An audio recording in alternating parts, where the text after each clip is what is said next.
Hingga kekasihku mengatakan kalau aku orang yang tidak memiliki pendirian. Aku mengabari kekasihku. Bukan jawaban yang aku inginkan yang disampaikannya. Malah dengan alasan aku yang tidak berpendirian dan kekecewaannya karena meragukan dirinya dan dunia musiknya tidak bisa memberiku makan. Dia membuangku.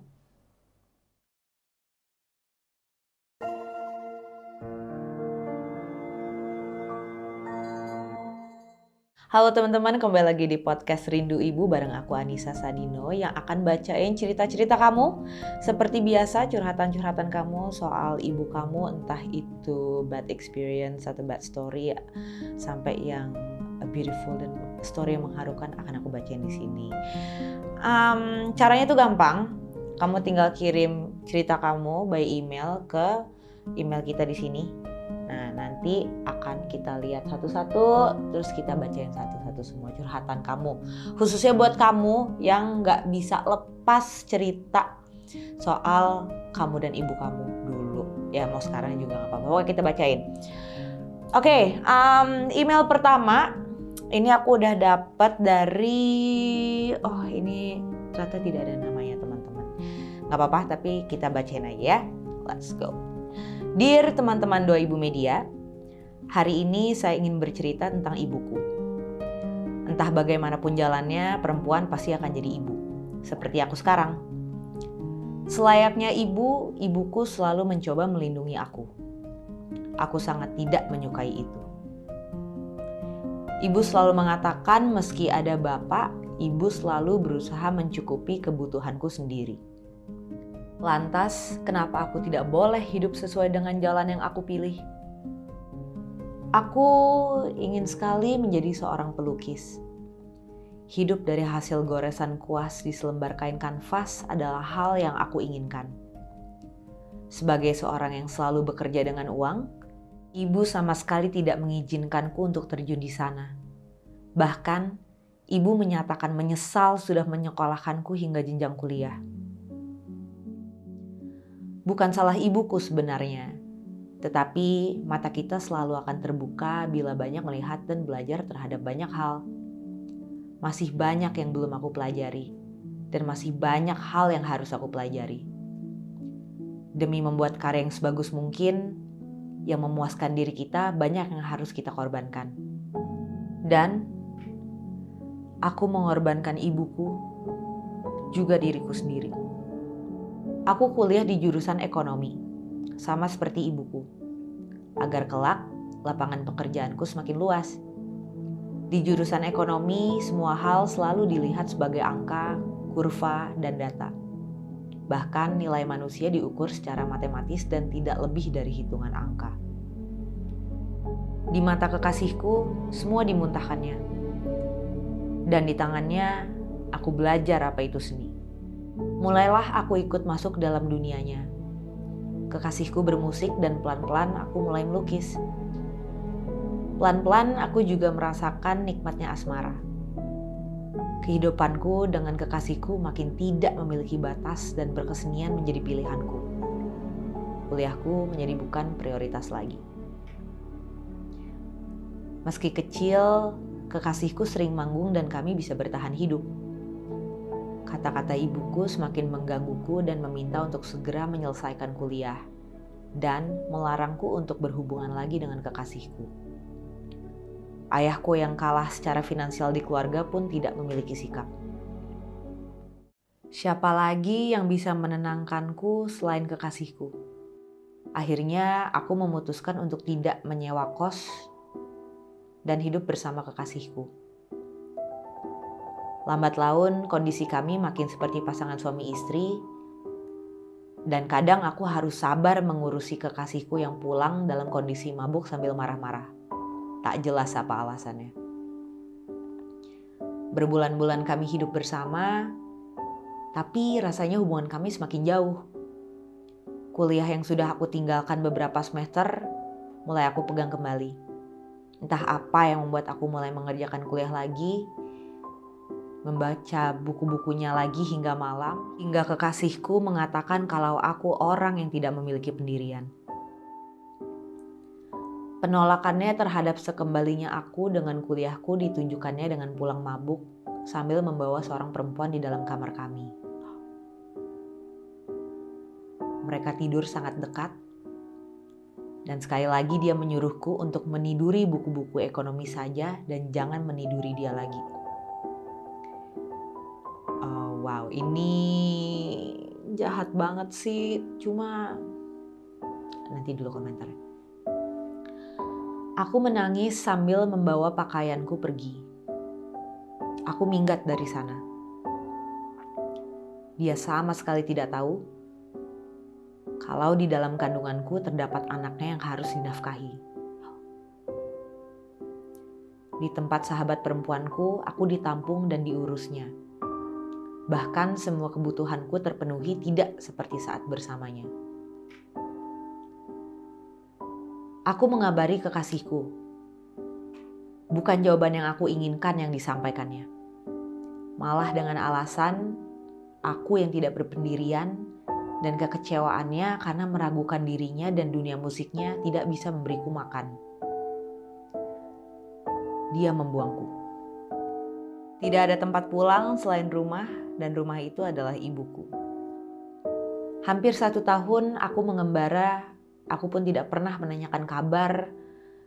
Aku pulang membawa aib keluarga. Ayahku stroke. Ibu dengan sabar dan telaten setiap hari mengurusi beliau. Kini anak dalam kandunganku mulai membesar dan ibu berniat mengurusinya juga. Dengan syarat, kuliahku harus selesai. Tidak ada kata lain selain mengiyakan maksud ibu. Dan aku mulai serius untuk kuliah. Sekarang aku sudah menyelesaikannya dan anakku sudah lahir. Laki-laki. Ibu tahu beberapa kali aku meminta pertanggungjawaban kekasihku, tapi ibu menolaknya. Kata ibu, lebih baik jadi perempuan yang bermartabat daripada harus mengemis pada lelaki yang banyak gelagat. Sikap tegasnya tersebut belakangan aku percaya kalau itu bukan hanya perkara ego ibu semata. Namun bentuk kasih sayang tulusnya agar aku sebagai anaknya bisa terus hidup bahagia meski harus hidup tanpa perannya. Rasa sesal pun kini berkecamuk luar biasa dalam hidupku. Terlebih ketika saat ini melihat ibu telah semakin tua, namun tetap berupaya bisa membuat hidupku bahagia. Padahal mungkin jika sedari awal aku bisa mentaati arahan ibu, mungkin saat ini aku sudah bisa membuat wanita yang tulus mengasihiku ini hidup lebih bahagia. Tetesan deras air mataku pun tak sanggup kubendung pada suatu momen peristiwa. Saat itu aku pergi keluar rumah untuk menemui teman lamaku yang datang dari luar kota, dan aku menitipkan anakku kepada ibu. Rasa tak tega sebenarnya ada. Apalagi selain mengurusi anakku, ibu harus mengurus ayahku yang terkapar tak berdaya karena stroke. Namun karena teman lamaku ini hanya sesekali saja datang ke kota ini, aku pun mau tak mau menitipkan anakku. Di perjalanan aku ragu. Aku ragu untuk melanjutkan karena tak tega melihat ibu kerepotan sendirian mengurus ayah dan anakku. Aku pun mengabari temanku untuk memintanya datang di rumah saja. Dirinya pun mengiyakan. Aku pun masuk kembali ke dalam rumah tanpa ada yang menyambut karena aku yakin ibu pasti sedang kerepotan mengurus anak dan ayahku. Benar saja, sambil menyuapi ayah yang terbaring di kasur, ibu menggendong anakku. Ia pun berkata kepada anakku, "Kalau sudah besar nanti, kamu harus sayang pada ibumu ya, Dek. Berat perjuangan ibumu sampai bisa melahirkanmu ke dunia ini. Selalu patuh sama perintah ibu, karena tak ada lagi orang yang tulus menyayangimu selain dia. Kalaupun ada hal yang tidak sesuai dengan keinginanmu, kamu dapat diterima saja. Toh, ibumu hanya ingin yang terbaik bagimu." Itu yang ibu ucapkan sambil menggendong anakku. Mendengar ucapan itu, Aku benar-benar tak kuasa untuk menahan rasa sedih dan haru. Aku pun menghampiri dan memeluk ibu, sambil memohon maaf atas segala kesalahan yang pernah aku perbuat. Maafkan aku yang belum bisa membahagiakanmu, Ibu. Oke, terima kasih untuk pendengar Rindu Ibu yang sudah mengirimkan ceritanya ke kami. Thank you banget. Dari cerita ini benar-benar kerasa banget ya, bisa dilihat dengan jelas kalau kasih ibu tuh sepanjang masa gitu. Yang even kita udah ngelewatin banyak hal yang buruk, yang sebenarnya melewati batas manusia pada umumnya, nyatanya seorang ibu itu bisa memaafkan keadaan gitu. Dia bisa memaafkan anaknya, dia bisa memaafkan orang-orang di sekitarnya dan tulus gitu. Ya kayak di cerita ini kan walaupun anaknya udah pergi jauh dari rumah, hamil di luar nikah, terus anaknya ini kembali ke rumah dengan keadaan perutnya udah gede, terus abis itu ibunya juga ngurusin anaknya juga, ngurusin suaminya juga yang terkapar karena sakit stroke gitu. Itu kan sesuatu hal yang belum tentu semua orang bisa lakuin gitu, karena dibutuhkan ketulusan, kasih sayang, dan kesabaran luar biasa ya. Pertama, ngurus orang sakit. Dua, ngurus anak atau ngurus bayi. Itu tuh walaupun aku belum berkeluarga ya, belum punya anak juga, belum menikah juga, jadi tapi bisa ngebayangin gitu betapa beratnya menjadi seorang ibu gitu. Tapi buat ibunya sendiri itu bukan hal yang berat gitu, itu adalah hal yang wajar memang. Karena suatu saat ya memang aku akan punya anak, memang suatu saat pasanganku akan sakit gitu. Jadi siap nggak siap mentalnya udah tercipta sendiri untuk menghadapi hal-hal seperti ini gitu ya. Kayak suami sakit atau istri sakit gitu.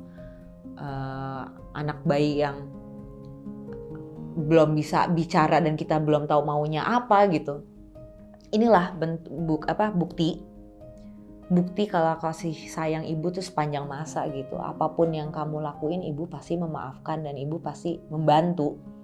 Kalaupun nggak membantu, percaya deh pasti ada yang namanya doa ibu yang itu akan dilantunkan terus sama beliau ketika dia beribadah, atau mungkin sebelum tidur atau setiap saat deh gitu. Tentunya tanpa sepengetahuan kita gitu. Sekali lagi terima kasih buat pendengar setia Rindu Ibu karena telah mengirimkan cerita ini dan berbagi bersama kami. Thank you banget. Cerita ini mengharukan sekali sih sebenarnya. Gitu.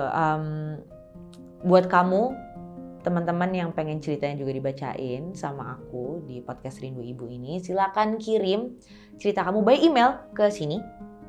Nanti akan kita bacain satu-satu dan akan kita bagikan dengan kamu semua. Karena kami percaya semua cerita yang dikirimin ke kita itu pasti punya makna dan manfaat yang baik untuk kalian semua.